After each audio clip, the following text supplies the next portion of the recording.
Today we're making one of my all-time favorite breakfasts. I'm confident that anyone can make this on a lazy Saturday morning, plus you'll look like an absolute boss when your guests take their first mouth-watering bites. Shakshuka has everything you'd ever want after a long Friday night of eating frozen pizza over your kitchen sink and trading shots with your cat. Prepare for that special someone, or your cat, to think you spend tens of thousands of dollars on the finest of culinary education and wonder why you haven't yet been awarded a Michelin star. Let's eat.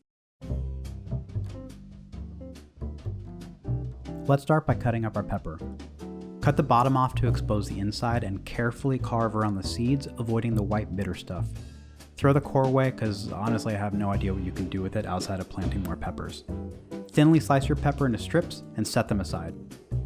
Next, grab your onion and cut it in half, making sure to cut from root to tip. Peel off the papery skin, and it's okay if you toss that first layer too because you can't get the skin off. We're going to cut it into thin slices by running your knife parallel to the flat side of the onion. You should be left with just the root and a bunch of beautifully cut strips. Put those with your pepper and set aside. Next, grab a few cloves of fresh garlic and smash them with the side of your knife. Make sure your camera shakes because apparently your floor is held up by popsicle sticks. This not only makes for a great action shot, but helps to make peeling them a lot easier. Thinly slice them up and let your dog know she's a good girl while she sticks her nose into the shot. Grab a bunch of cilantro, or if you don't like cilantro, a handful of disappointment. Wash it, dry it, and cut the stems off. Roughly chop it up to a nice sprinkling size and set aside for later. We're going to be topping the dish with this, so don't go too crazy with the chopping. Finally, grab your bread. I'm using a beautiful onion ciabatta for this because I think it's delicious, and it was the only loaf left at the store when I went to buy all the ingredients. Cut from the center and open it towards the camera so it looks as appetizing as freshly cut bread can look. Carve some slices to the thickness of your liking and set them aside to toast right before you eat. Next, we're going to preheat a cast iron skillet or any oven-safe, high-walled pan on medium heat and add about 1 tablespoon of olive oil. Once the oil is shimmering, you'll know it's hot and you can add your peppers and onions to the pan. Slowly cook these down until they've reduced in size by about half and are soft and fully cooked. Take it easy on these though. You don't want to start browning and burning them. You want a nice even cook here. Toss in your garlic and let that cook for about another 5 minutes. Again, don't hulk out here with the heat and go burning the garlic. Make sure you forget to turn the camera on when you add the tomatoes and accidentally delete the next clips of adding a few teaspoons of cumin and paprika, but make it look like everything seamlessly appears with some amateur editing and not calling attention to your novice mistake.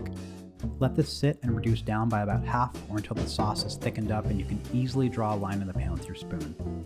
Break those tomatoes up while you're at it so you have nice bite-sized chunks to work with later. They should be good and soft by now and won't put up as much of a fight as that pizza last night. We all know you ate the entire thing by yourself.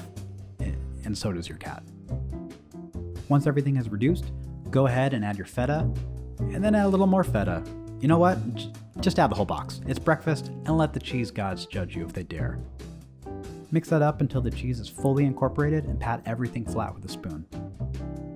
Grab 6 free-range eggs, or 12 if you're the Rock, and add those on top in the most satanic of pentagrams.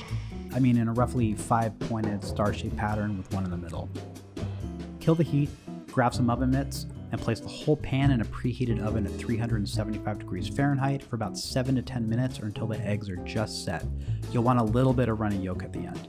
Once it's done, remove from the oven and marvel at your cheesy, eggy tomato goodness and ponder all of the ways you can make this even better. Remember that you had chopped up that cilantro earlier and generously sprinkle on top. You want to immediately serve this with the freshly toasted bread you were waiting to make and gracefully wipe off any remaining cilantro stuck to your fingers. Add some hot sauce if you're into that sort of thing, and enjoy.